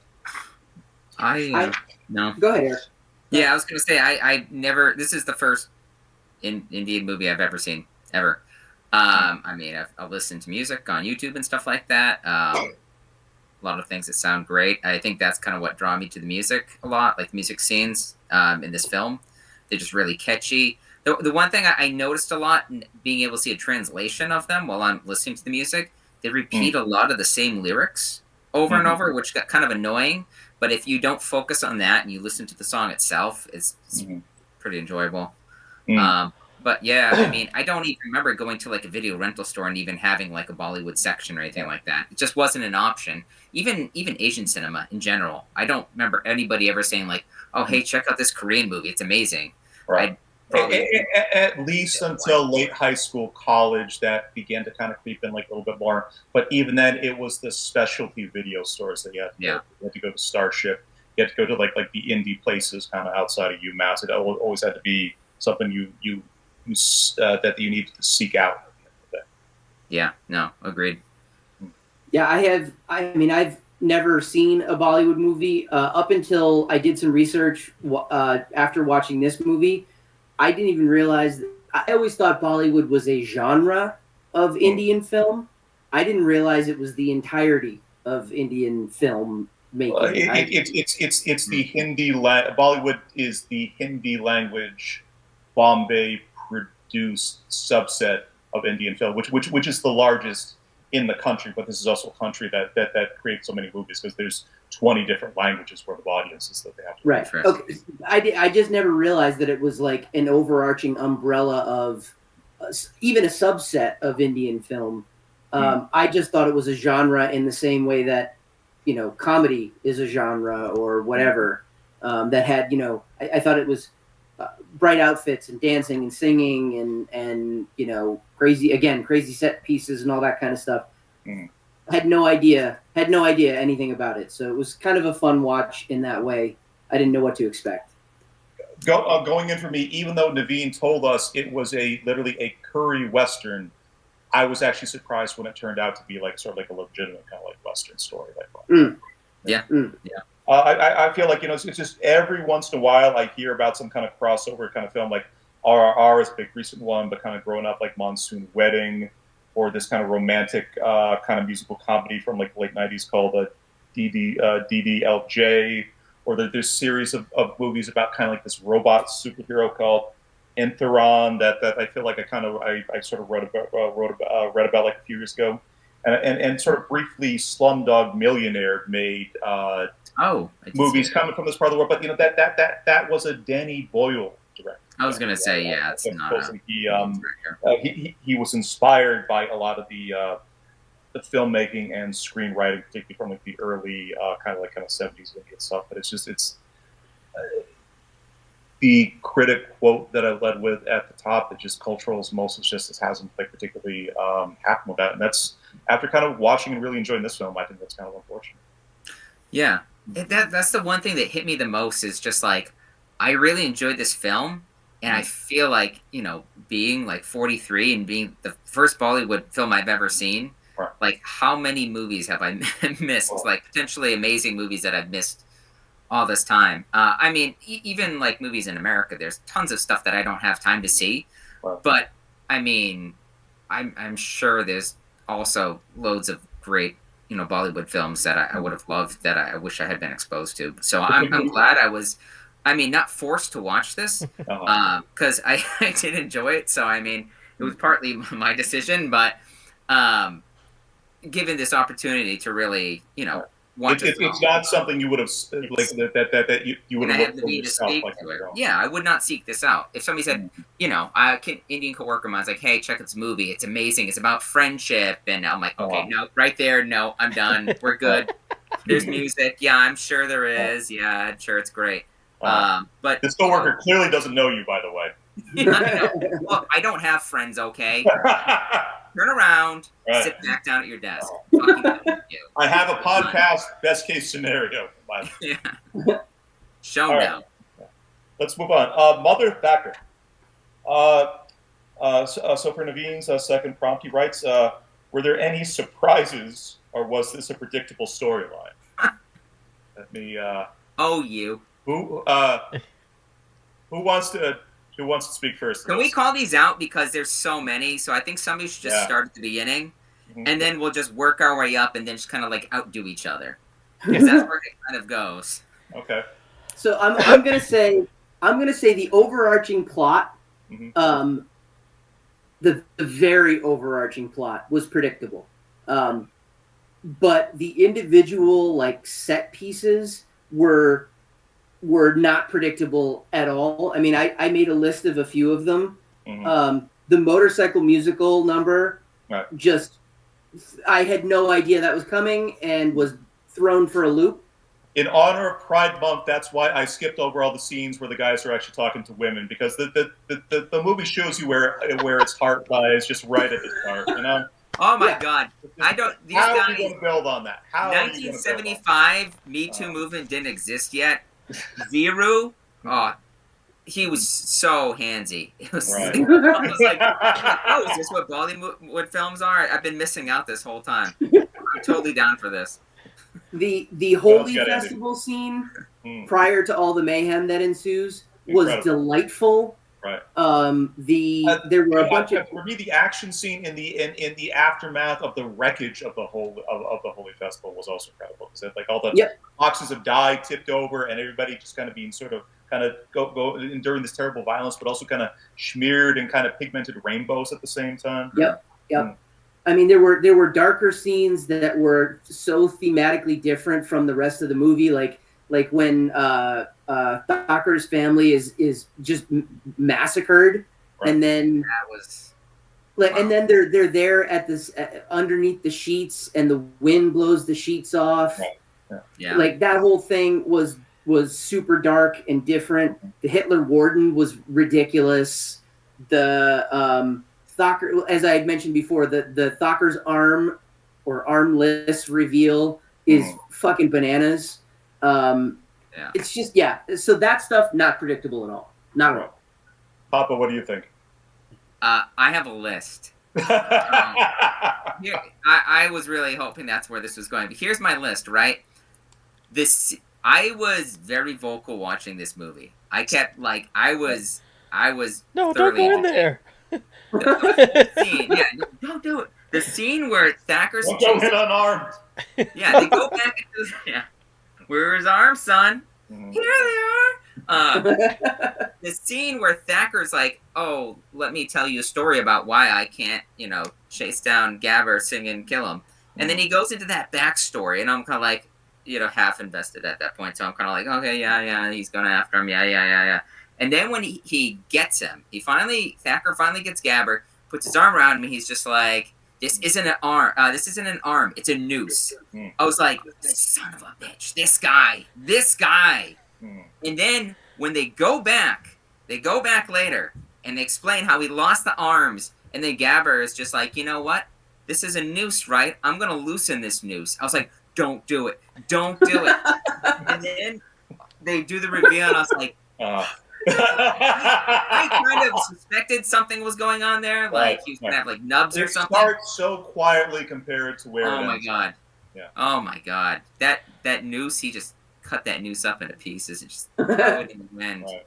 But I yeah, wish to I Andy's watched it with point, you. like, Yeah. yeah, I know, right? It sounds like a lot of fun. It's just when Yeah. Eric really locks into something, it's the most entertaining cinema you'll ever experience in your life. The scene complete joy. here's one of the scenes why I laughed, and I really shouldn't have laughed, but I thought it was really like interesting what they did is when Thacker's family was killed, and they killed each family member. They got shot, and then they just like froze for a second, and then they fell over.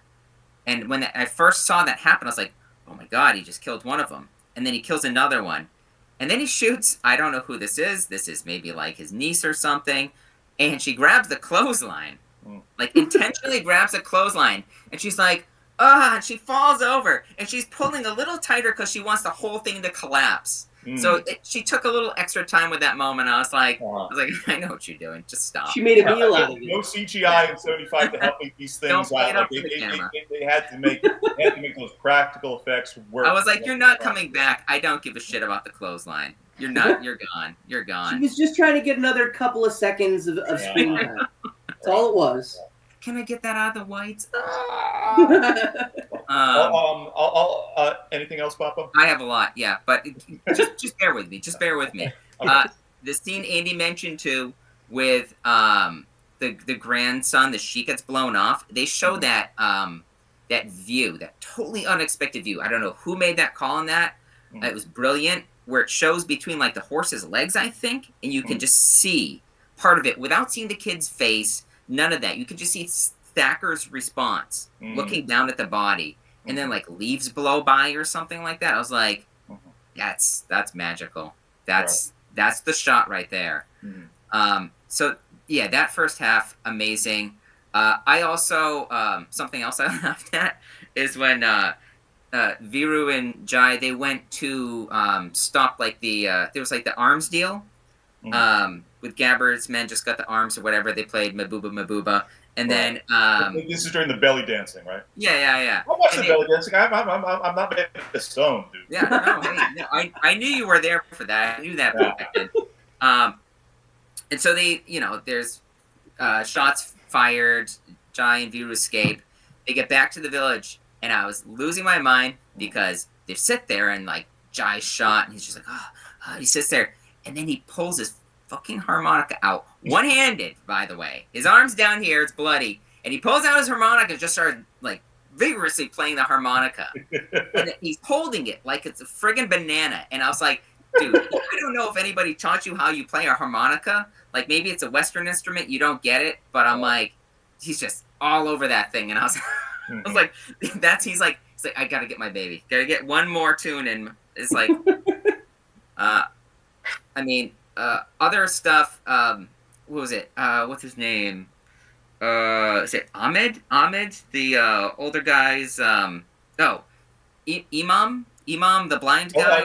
Yeah. His son was gonna go do that job. job. He was an imam. His name was not Imam. Yeah, he's gonna go do the job at the cigarette factory or whatever, and then he got killed. And I was just like, oh my God, they sent the body back. Like that caught me off guard. The whole thing with Basanti getting captured, and then she's doing the dance later on for Viru's life, and they throw the glass bottles. The whole thing with like these westerns and or actions, and like the back half is the stakes have to just keep building and building. They just keep going and going. I was like, if this is a Bollywood film, like this is a traditional Bollywood film, I've been watching the wrong movies all these years because I was fully invested. This was, and then the end, the fucking end of the movie. right? Where Thacker's just like Gabber makes a joke like, you know what? He's like, what are you gonna do? You can't use your hands anymore. You can't beat me up. And he's just like, well, you know what? People use their feet, not their hands, to crush a snake. Yeah. And I was like, you hardest line in the movie. Son of a bitch. You see his hell. shoes. It's got the little spikes on the bottom, and then he does these like Chun-Li kicks, headbutts the friggin' Gabber. He snaps his neck mid-air and manages to land perfectly. I was just like, I'm done. I left the room. I was like, that's it. I'm done. We could have a 3-hour and 15-minute podcast we could put on Patreon that would just be Eric describing this movie like scene by scene, and it would be just consistently entertaining. Let me tell you about Viru getting drunk because his marriage proposal was rejected. He's at the top of a water tower threatening calamities. That's what you'll get. I'd subscribe to that Patreon even though it's for our own podcast. Yeah. I'd pay for it. Write it down, Naveen. Write it down. I have been. Okay, so I mean, Eric, that was beautiful and amazingly thorough. The only thing I can add on to what the two of you said for kind of surprises in this movie, and this is just me kind of watching it on the Internet Archive website. This is a film we've been over. Has shootings, has stabbings, has deaths, has dynamite explosions, has dismemberment, has just all kinds of crazy violence. I'm not sure if anybody else noticed this at all, but at least on the Internet Archive copy of the video, anytime that people in the movie were shown smoking cigarettes, there was a little pop-up in the bottom left corner that just went, cigarette smoke is very, very bad for you. Yes. It was on the Tubi when the guy version. gets one of those arms cut off. But Yeah. Did you get the commercials at the beginning of the film? Yeah. Before you watched it? No. I watched 2 smoking commercials. Like, there's one where it's like it kept showing people casually smoking and cops showing up pointing to a no smoking sign.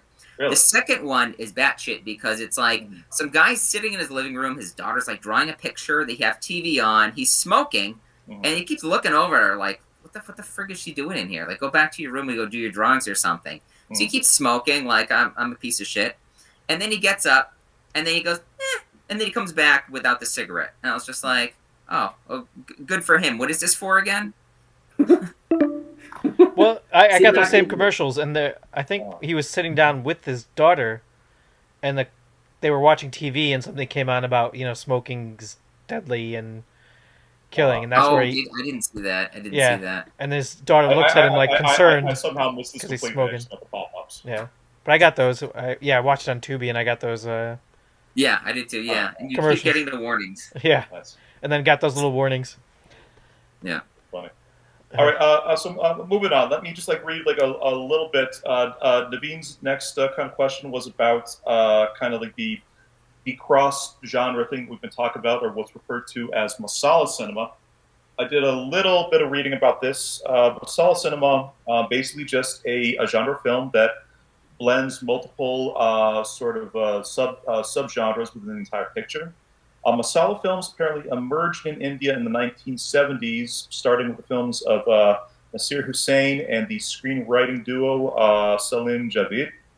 Masala films are generally longer than Western counterparts. We sort of touched on that kind of briefly, blending action, comedy, romance, and drama, and usually incorporating elaborate visuals, dances, costumes, and songs. Since the 70s, it has reportedly been the most consistently popular type of film made in India, up to the day. Sholay is considered both a Masala film and, as Naveen said previously, a curry or a dacoit-style Western. The question that Naveen put forth is, do the mixture of genres in Sholay help its storytelling, the theme that it's trying to accomplish? I would say, did it help the storytelling? For me, I would say no. I understand why they do it. It's something for everybody. Every member of the family is going to find something in that movie that's enjoyable. I think the story could have been told just as well with a single theme throughout. I think while it doesn't help the storytelling, it does make the movie far more compelling and interesting to watch. Right. So I did have the thought that it's much fun as kind of like the different sort of sort of diversions that like the film kind of goes through. There's an hour and 45-minute cut of this movie that's an amazing Western, like just front to back. Mm-hmm. Yes. But do you get the big gay motorcycle song at the start?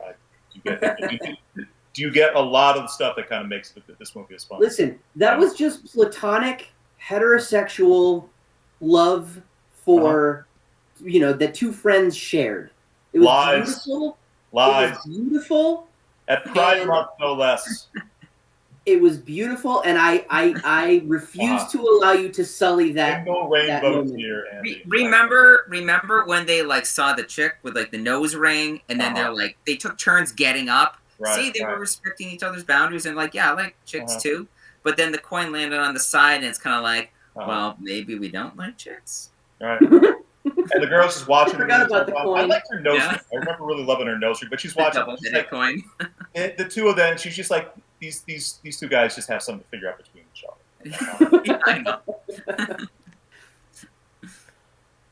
See, I took that coin scene where it landed on the side was like they couldn't figure out between them who should get it because obviously it landed on the side.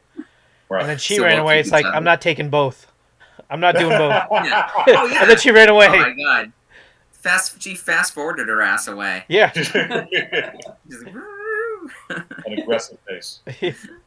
What do you think, the Eric? thing that I wrote down for myself, it's part of the reason Asian cinema was kind of my suggestion for the theme, and I think part of what makes kind of films, what can make films from like other countries a lot more engaging and interesting, if they had these kind of sort of kind of genre shifts, even if it was like kind of like a more kind of like typical thing in kind of Western cinema, it's just, it would immediately grate. It would immediately kind of seem weird.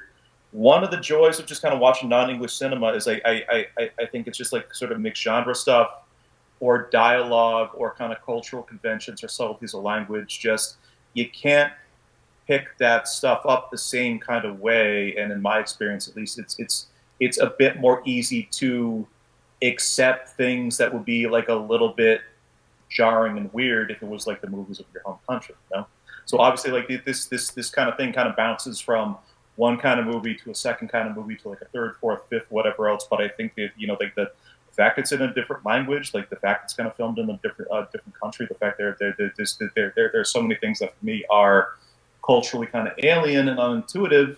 None of it kind of really grated for me because I'm just like this is similar to Erica. This is also like one of the first kind of Bollywood movies I read. So every time they kind of jump like that, I didn't kind of find it jarring at all. Like this is just like the convention of how things are kind of made up. Mm. Yeah, I agree with what you both said. I mean, I did like how it kind of broke up certain scenes with some light comedy, and then you have action, and then it's serious, and then it's just like the music numbers. I usually hate musical numbers in movies. It's just not something that's for me unless I'm seeing a musical. It's like I acknowledge what I'm going into when I see the movie. But other than that, if they throw them in there, I'm usually just like, I'm tuned out. This weirdly works. And because it does feel foreign to me. It's not like this, I can relate to this situation where they're dancing for Holi or whatever. But I mean, the thing, I am attracted by like all the colors and just like how different it is and just like how I've never really been exposed to something like this. And it just, if I had seen this as a kid, like, oh my God, I'd just be like, I want to be there. I want to do those things. That looks amazing. Because I can imagine like a whole day of just throwing powder at people or shooting them with like powder that's not purely like an Indian. I've seen footage of like those festivals. They also kind of do that like in Nepal and Tibet, Pakistan, and like other places. Sorry, that is our most mutual friend, Mr. Osman. And there goes our last listener. So, guys, I really enjoyed this movie. Naveen, anything you want to add about sort of Masala cinema? No. Well, I mean, I guess just a little bit. It's again, I grew up with it, so it just seemed kind of regular. And again, as I got older, it became more annoying. And now watching about which age do you feel that your interest in movies sort of shifted from kind of Indian to like American stuff? I mean, yeah, just growing up with more, we were the only Indian people around, and even in some of the places, there's maybe one or two African Americans, the only people of color. So, and of course, TV we watched. Anne Antolini was a fairly monochromatic elementary school. Right.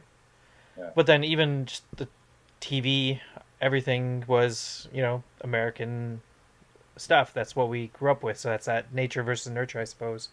So even the advertisements we were fed, it's, the American stuff, and it's the American trailers for the movies. It's, those kinds of things.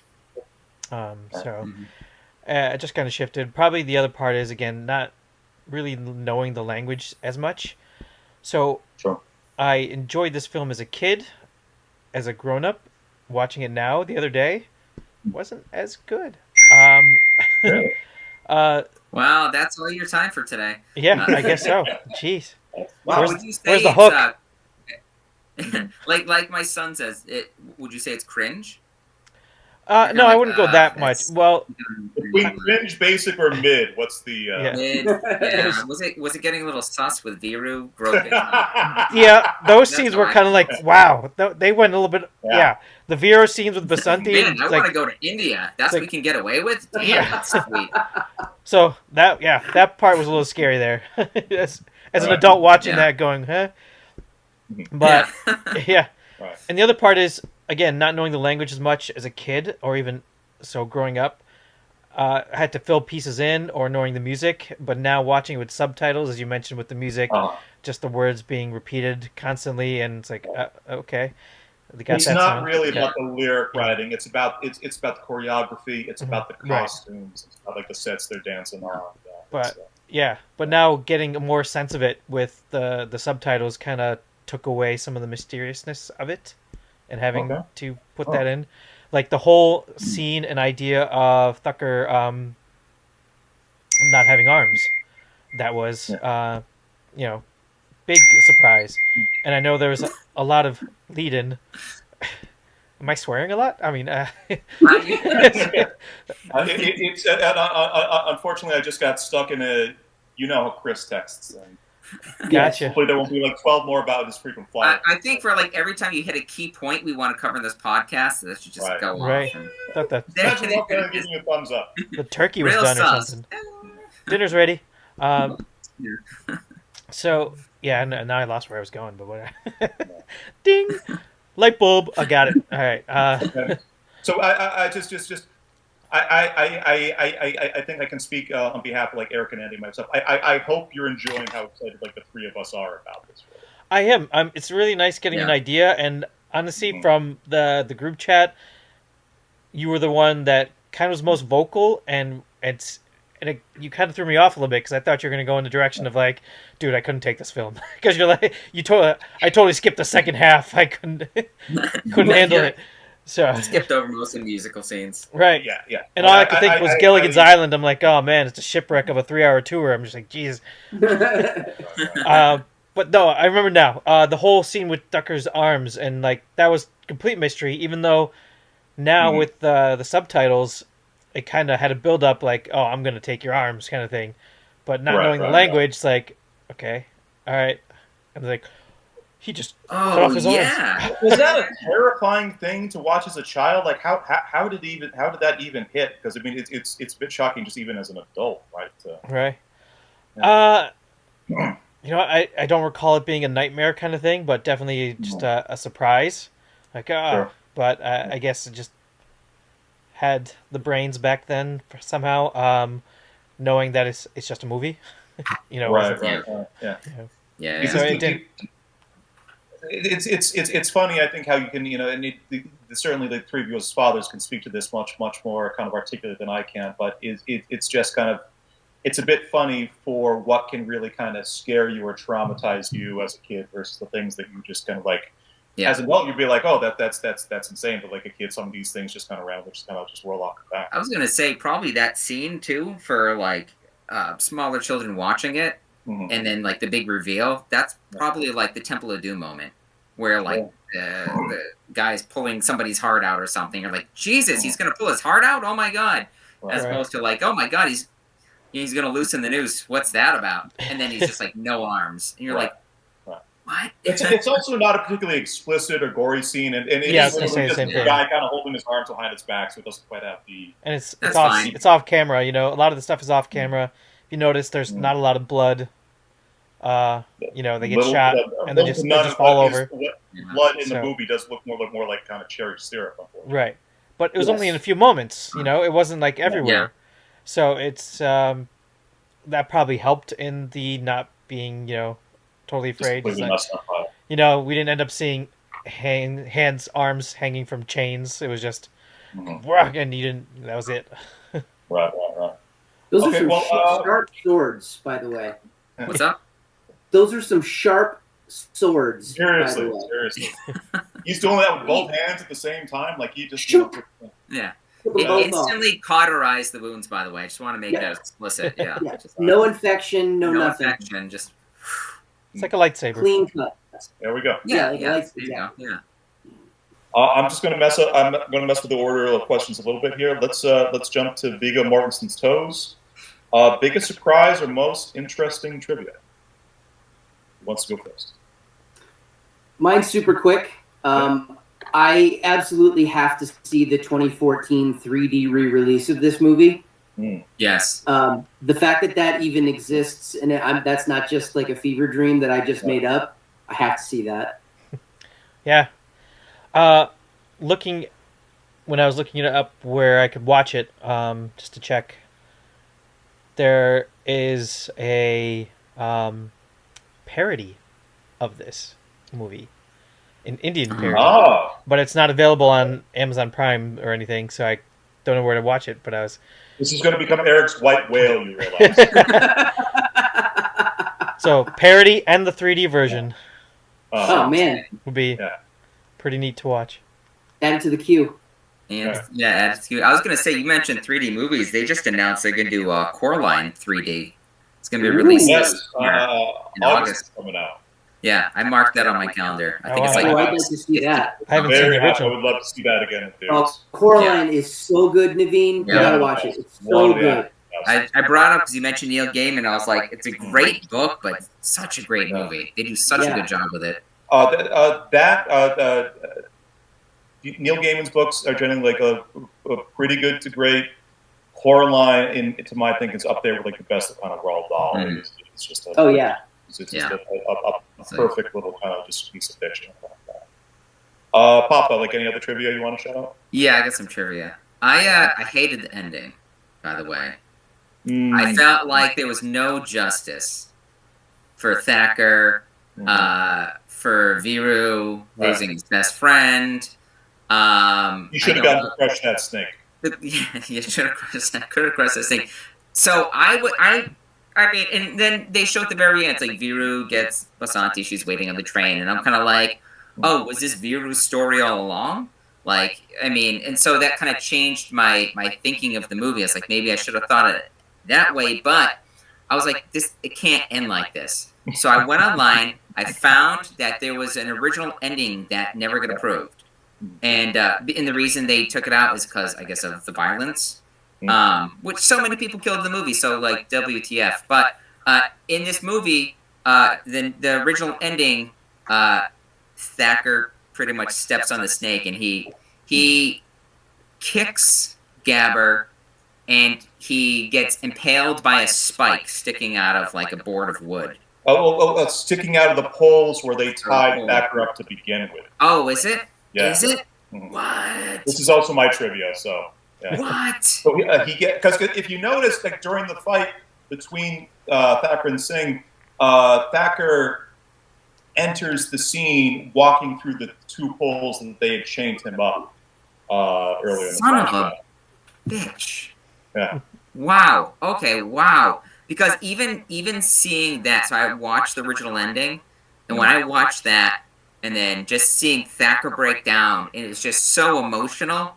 Yeah, it got me teary-eyed. I was just like, this is the ending that was meant for me, and it worked so well. And I wish they had kept it.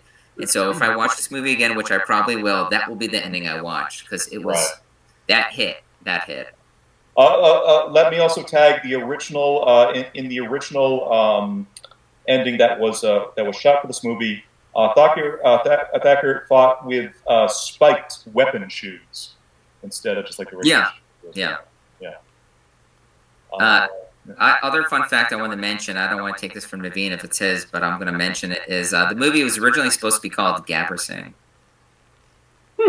Actually, I didn't know that. I didn't see that. Yeah. And then they changed it afterwards. I don't know what Sholay means, but I guess they thought that if they call it Gabber Singh, it's not going to really draw in audiences. Baru and Basanti went to Sholay on their honeymoon. That's what. Oh, that's so sweet. Okay, then yeah. Again, yeah, sure. Any other trivia? Yeah, a lot has to do with Gabber Singh. One, there was Britannia biscuits, which is just cookies kind of thing, and they call them biscuits there. But what's funny about it is that they used Gabber Singh to be the spokesperson. Like the actor was dressed as it, and it actually, the first time they used a villain to promote other products and things, and cool. it was and it did really well. Like kids were like, I read he sort of emerged as kind of like this fun, sexy breakout star of the movie. Like a lot, like it was kind of rare prior to this to have like a really super charismatic, almost kind of sexy villain like that. Like a lot of people like that's what really into that. That's you. That's all you, by the way. I don't think you read that anywhere. I think you just came up with that. There's a paragraph and a half in the Wikipedia. John, that fun fact is from you to me. So right. It's okay. Thank you. One thing I do admire about Singh, just incredible upper body strength, kind of both sides. Yeah. Gotta have like that. I'm living in the desert. I don't have a job. Maybe the hashtag like Booba booba for John. Booba. Oh man, we used to make fun of that scene all the time when we were kids. Really? Oh yeah. I mean, it just sounds too much like booby. Come on, it sounds like funny booby. because I'm like, she's dancing. She's dancing for like Gabber Singh, but she's not like really making eye contact with him. She's all over the guy playing whatever instrument that was. Right. The other thing with the actor who played Gabber Singh, it was pretty interesting that he was having a tough time in the beginning playing his part, learning his role, his lines, and playing the roles. Like it was just very forced. It didn't seem very natural, and they were thinking they should replace him and fire him in there, but he ended up just like to really get in the scene. He just basically wore the army fatigues that he was wearing in there, and he'd wear it even when he wasn't shooting, just to really get himself into it. And eventually came out and did his part, and I guess obviously nailed it. Yeah, method acting. Yeah, there you go. One of the when I was kind of doing like a Google image search for just kind of stuff from this movie to kind of put like on the spreadsheet, there are actually still Gabber Singh children's Gabber Singh Halloween costumes. Do they have the messed up teeth? Messed up teeth not included. I think depending on the level of dental care where you're coming from, that may just be like an all That's natural. just the way it is. Yeah. Okay. Yeah. Okay. I this was something I forgot about. I have to ask this, by the way. This was in my notes. Is this a period piece? Is it, or is this like, are there Indian villages that are very similar to this? I'm asking from a place that's innocent because I really don't know. But I have one of my former coworkers used to tell me about how he grew up in this small village, and he's just like, I don't know, it's like hours away from any major like town, and he's just like, there was railroads and telegrams. Yeah, like once a day they would have a truck that would come through and drop off stuff for them, like. So is this intended to be like the Wild West, like some kind of Wild West type town that happened? I don't know. This is something that happened like 50 years ago or 60 years ago. Probably not from like the weapons they use and stuff, I'm sure, but I don't know. I couldn't figure that out. No, I mean, it was supposed to be like a Western type piece, obviously, because that's what we kind of found out. But there are still towns like that there that just choose not to industrialize as much and just keep going with that way. So it was an actual town. that they really? used and filmed on that has that rock scenery and all those things. Uh-huh. I would add like some like the landscape scenery in this movie, absolutely beautiful, particularly. It totally adds to it. Yeah. And there are towns like that keep it that way, and then there are just sacred towns that they just don't really change. 2012 went to India, and the last time I went was the 80s, so it was a good like 25 years, and just the stuff that was changed was pretty impressive. Just regular roads back in the 80s, and then now there's this above ground subway system in Delhi area. But then we went to Haridwar, which is again just this really sacred place, which has the Ganges going through it. And it was like, that's what I remember. Pretty much unchanged. India being like, so they are. I was gonna say Darjeeling Limited too. I think there was like the town that they went to in that film. I haven't seen it in years, but I remember it being kind of like to catch a bus. There's like a bus like that comes once a day or something like that at a certain time, and like when the bus comes, like everybody's packed on it. Like there's no room to move. I was picturing that kind of situation, but I don't know. It's interesting. Cool. All right. Okay. So going on, next question. Bollywood ending. Do some Western films need an elaborate dance ending added? Which movies, songs would you choose? I had this idea thinking about kind of like the cliche of kind of what Bollywood movies are, but also like I loved the opening credits. If any guys have watched like the Peacemaker show, how like the entire cast just dances to that wigwam, that wigwam song before like everything kind of sets up. It's something we've maybe lost in kind of Western cinema. So I just kind of little fun one to kind of toss out to you guys is: Are there any movies that you would tag like a full cast dance number on? So, yes. I had a hard time with this question, as you guys know, but I did come up with something. I'm thinking Office Space. So picture this: you got Milton staring straight down the lens of the camera, unblinking, right? With Initech burning in the background. And the song playing over it is Don't You Forget About Me. Wow. Does he actually kind of stick his fist in the air like Bender at the end of Breakfast? Don't you? And he's holding the signal on it. Yeah. Oh, there it is. It is. Yeah. You were that close, Andy. I know. We had workshop. This is why these things are collaborative. Naveen, what do you got? All right. I know I was poking fun in the chat saying no and things, but I came up with Will Smith and was Kevin Kline, Wild Wild West.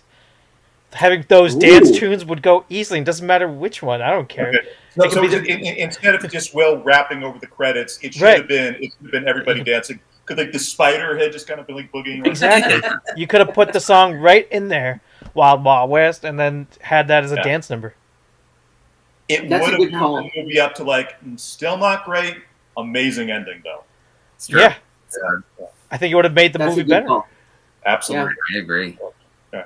Papa, what do you got? I thought about this two ways. I also thought about what are movies that I saw where I thought like some kind of like music or dance sequence improved the movie. The one that came to mind was Napoleon Dynamite.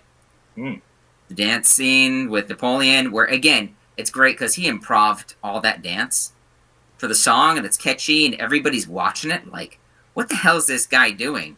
And then end up loving the dance, and I was just like, yeah, I'm a fan. That was amazing. Totally unexpected. The one classic one for me was when I was a kid, Ferris Bueller. When they're always like, where's Ferris? And he's standing there on top of the car, and it's the parade, and they're playing Twist and Shout by the Beatles, and I was just like, I remember as a kid, I watched that movie so many times, and every time I saw that scene, I was just like, he's so cool. Like, wow, I can't believe it. Like, that's his movie. Do you remember when we stationed at Salal? Do you remember when we were at Salal Station? We had to watch that over and over again. Yeah. What happens when the monster gets you, John? Twist and shout. The movie I came up with I thought should have a dance sequence was Weekend at Bernie's. Oh, yeah. It's a bummer ending, and they just kind of take Bernie away in the cot. But what if they started playing "Staying Alive" by the Bee Gees, and then he just kind of got up on the cot and just like. Well, that's kind of like the premise of the sequel, right? Is he gets hit by a voodoo curse, and every time there's music, he actually does get up and start dancing. Yeah, he does. Yeah. He does. That's why I thought it's kind of like bring it back. Just bring it back, full circle. That's good. I like that a lot. So I had 3 of them. I'll go through real quick, and all movies we've done on the pod. For Akira, I thought the Queen song "Bicycle Race" would be like a fun little thing to go through. I like the idea. It's an obvious pick. It's a dummy pick. But I thought at the end of Big Trouble in Little China, you could have that Carl Douglas disco classic Kung Fu Fighting playing, and everybody Jack Burton and the monster from the back of the Pork Express. They're doing like a little shuffle, like a little 2-step. The one I really love, the one I would just dream of seeing someday, would be at the end of The Thing. If they played the Foreigner song "Cold as Ice." Yeah. And they have like so picture like the human cast is dancing, but like a 2-headed big monster is kind of like it's singing it, but it's kind of like it's going back and forth between heads. Oh, this us. Those are the 3 that kind of jump out to me. So now, what about a movie like Scrooged, where they kind of put that in there already? Just can't hurt. Scrooge is great. Yeah. And did they have a little dance singing sequence at the end where they're singing that song, and then the monsters are singing it too? Yeah. I love that movie. I don't know that I've watched it since like the 80s. I know. Is that when they roll the credits? They do it. Yeah. Or is it pre-credits? I think it starts pre-credits, but I think when the credits start rolling, they're. Yeah, I haven't seen it in ages, but yeah, I know what you're talking about. It's okay. Let's go into closing thoughts. Who wants to go first? Yeah.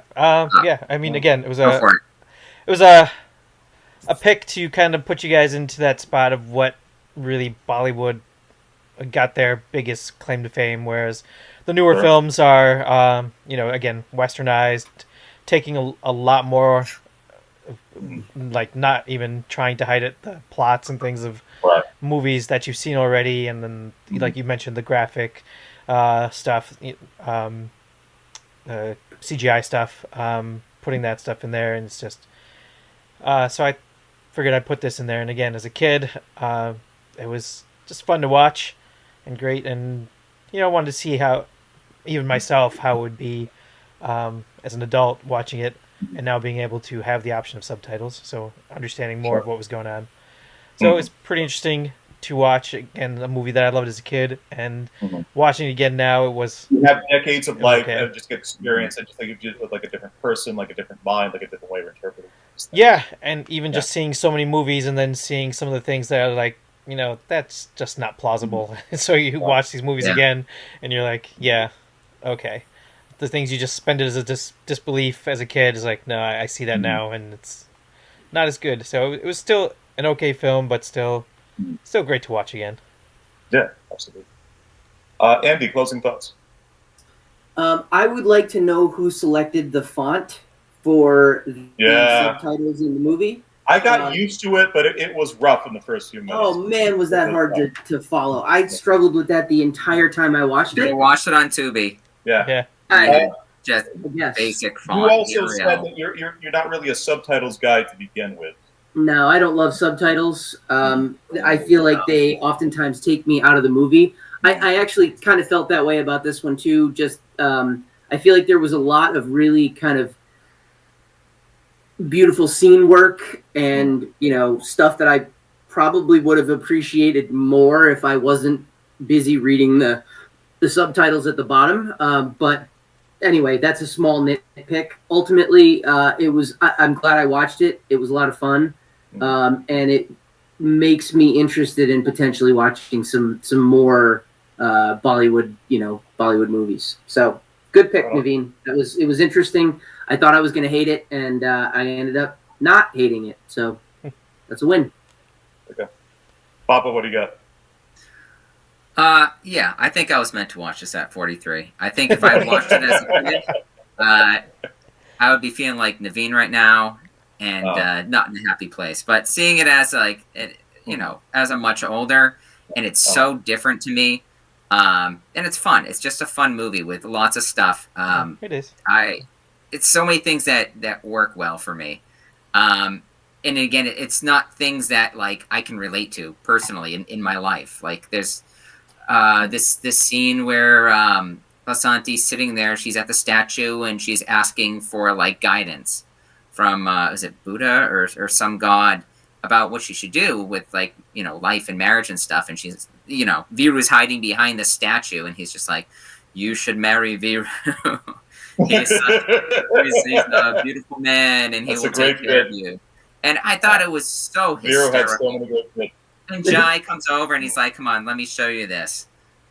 Stuff like that, or like the whole relationship between Viru and Jai. Again, those are things that would hit me as an adult because that's stuff I experienced with friends where they're like, at one point, Viru's doing something stupid and Jai goes, "He's such an ass." And I was just like, I've heard that. I've heard that from friends. And as a kid, if I'd see that, I'd be like, "Oh, Viru's trouble. Like, can't contain Viru. He's a bad dude."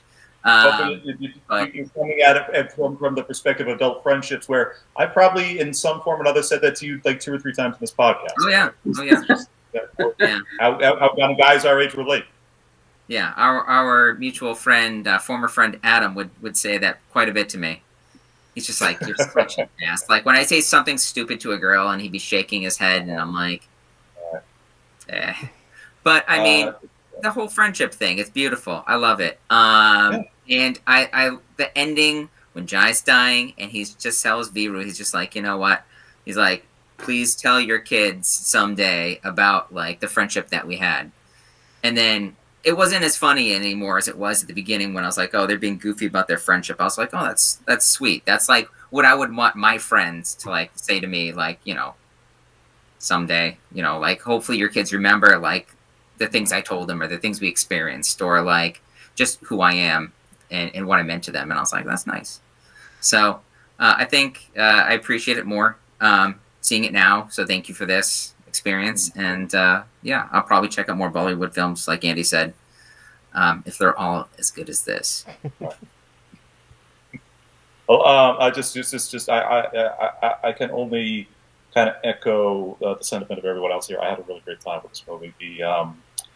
Just everything that was fun and unique and extremely surprising about it was just kind of just a joy to watch in the moment and a joy to think about the conversation that we're going to have about it later.